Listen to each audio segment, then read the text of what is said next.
Good morning, good afternoon, good evening, whatever time you are watching this. And in today's episode, we're going to be doing fuel lines. So it's going to involve, see what I've got here, this R9 8mm fuel line, this R9 12mm fuel line, and that little adapter there to convert from 12 back to 8. I'll show you why in a minute.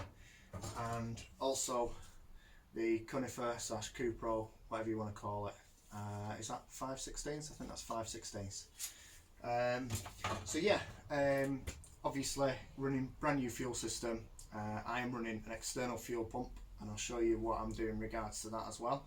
And then hopefully, obviously I did it on my board, if you remember, a while ago, and I'm pretty sure we can get it pretty close to that. So what we'll do is we'll go to the bench and I'll show you what I've been up to with the fuel tank. So we'll start with the inside of the fuel tank first. So originally, I've obviously got rid of it all now. Originally this would have been the original fuel setup. So that goes into there, clips onto there, using a variety of things, and then you've got your fuel sock there, your fuel filter. Now obviously, and then that connects up to there. Now I'm running an external fuel pump. And then, so my idea is that now I can strip all that out because I don't need it. And now, instead of this being my return, this is now going to be my fuel out to the engine. And the reason for that is because on my board, you can't see the board right now, but I was going to extend this. I thought I was going to have to extend this anyway, with a bit of rubber pipe and a bit of Conifer anyway, but I don't need to because that is quite low down in the tank anyway.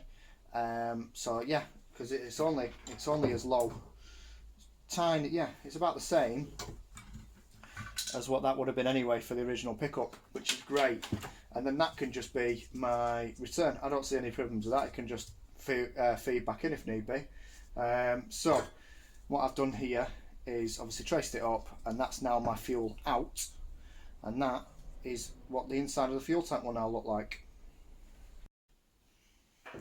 So fuel tank now, obviously it's been powder coated. It's got a few scratches on it from storage and things like that, but it's all one colour. That's what I wanted. I have got a brand new sender and lock ring for it and gasket that'll be going in there, but they don't need to go in right now because again this is just for mocking up purposes, just so we can get the fuel lines in the right position, the fuel pump and the fuel filter.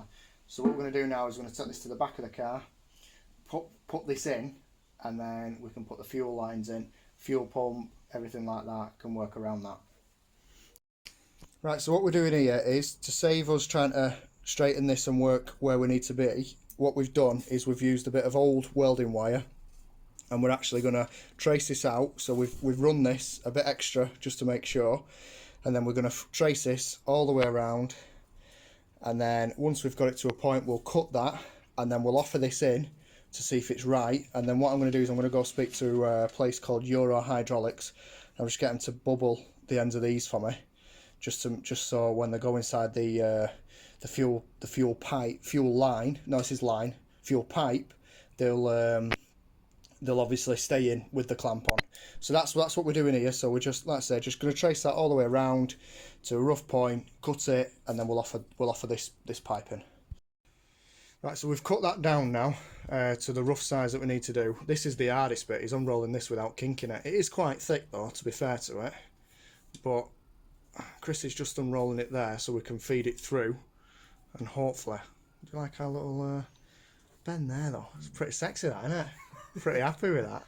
I'll show you what that's going to do in the boot, and then just going to keep unrolling and then straightening it out. So I'm going to stop videoing so I can help. Right, so we've come through on the SPIs. There is like an oval shape that would be 4 fuel lines, and you can get a grommet that goes in there. So I'm not worried too much about that at the moment. It's now in the boot and we've fed it all the way through. Now originally it would go along the boot floor and over the subframe. I'm not taking my subframe back out, I'll tell you that for free. I ain't doing it. So what I'm going to do is I'm going to actually run along the bottom of the fuel, the subframe, and I can't see a problem with that before anybody starts moaning, because it would do that anyway at this point. So all I'm doing is I'm doing an extra couple of inch or 6 inch if you're a woman, but that's all I'm doing. So I'm just trying to put a bend in it now, because it's so bloody long. It's very difficult, but I think I did try to use them, but I sat that off because you need a bloody degree in bending engineering to work them out. So what that's going to do now is that's going to sit along the subframe there and then go into all of them. You probably can't see them at the moment, but there's tabs all along the floor, and I'm going to feed it into them, and then I'll feed it up and I'll show you the engine bay side once I've done all that. Well, we'll stop the video there so I can carry on. Right, so this is where we're at the moment. So I've done that now, and that goes down there, and as you can see, it's just underneath there. So nice and tucked out the way. It would have been nice to bring the pipe all the way up here, do some nice fancy stuff at this end, but it's just too tight to do. It just won't do it. So I'm happy with that. I think that looks pretty good. And obviously, like I said, this is the proper stuff. So yeah, that's the inlet side done now. So next is turn our attention. Oh, in fact, what I'll do is I'll show you underneath the car and then the back again. So as you can see, it's under there, comes all the way down across this side of the subframe, and then it goes up into there. That's a nice. That's Chris. It's a nice bend on that there. Now, it's not the straightest thing in the world, and it does need a P-clip probably around about there just to hold it, because the tabs only go to about there. So it probably needs one or two, probably one clip there, one clip there, and then obviously I need to run the return. So I think that's it for the moment. So lighting's not the best here, so you'll have to bear with me. So this is what I've done at the back.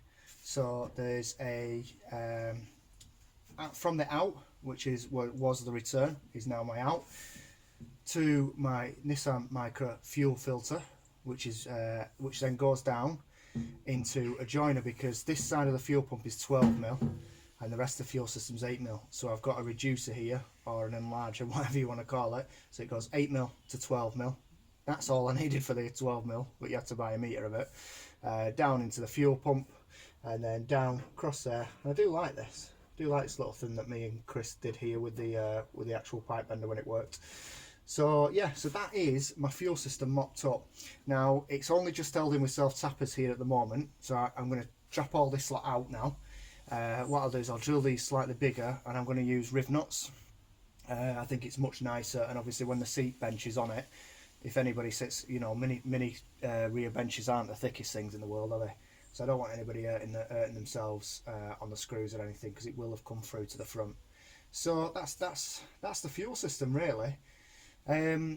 As regards to the return line, again, it will come up here, probably to about here, and then the rest will be rubber up to about here, just to make it easier. Now I'm not going to fit the return line until the front subframe is out, because it's following the exact same route as the as the fuel line going out. So what's the point? It was a massive struggle trying to get it around that subframe, so all I need to do is just follow that same pattern, and I'll be absolutely fine. So yeah, that's the fuel system all done. Hope you enjoyed watching that, guys. Thanks for tuning in.